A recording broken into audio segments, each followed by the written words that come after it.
प्रत्येक वेळी कपडे बदलताना असं वाटते का की शरीराची जाडी खूपच वाढली आहे, वजन कमी करायला हवं. वाढलेलं वजन हे फक्त शरीरावरच नाही तर मनावर सुद्धा ओझं झालंय. तर हा व्हिडिओ नक्कीच बघा. नमस्कार, मी डॉक्टर नीलम राजोळे.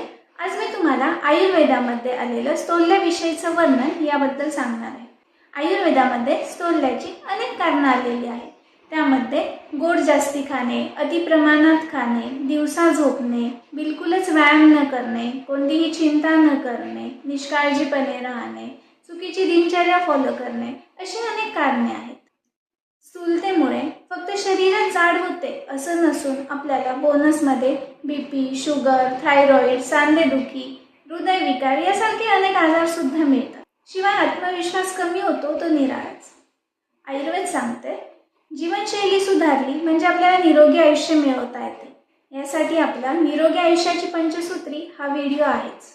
आयुर्वेदामध्ये स्थूलता कमी करण्यासाठी अग्निदीपन करणाऱ्या औषधी, मेद कमी करणाऱ्या औषधी, संतुलित आहार, विविध पथ्यापथ्य, वेगवेगळे व्यायाम प्रकार जसे लोटांगण प्रदक्षिणा यांचं वर्णन आलेलं आहे. या सगळ्यांमुळे आपल्याला स्थूलतेपासून सुटका तर मिळतेच, शिवाय कोणताही साईड इफेक्ट सुद्धा होत नाही. बदल घडवणं कठीण नाही, पण सुरुवात करणं महत्त्वाचं आहे. यासाठी आजच तो पहिला पाऊल टाका आणि स्वस्थ व्हा आयुर्वेदासोबत. वजनाच्या कोणत्याही प्रॉब्लेममुळे त्रस्त असाल तर नक्कीच कॉन्टॅक्ट करा, आम्ही मार्गदर्शन करू. धन्यवाद.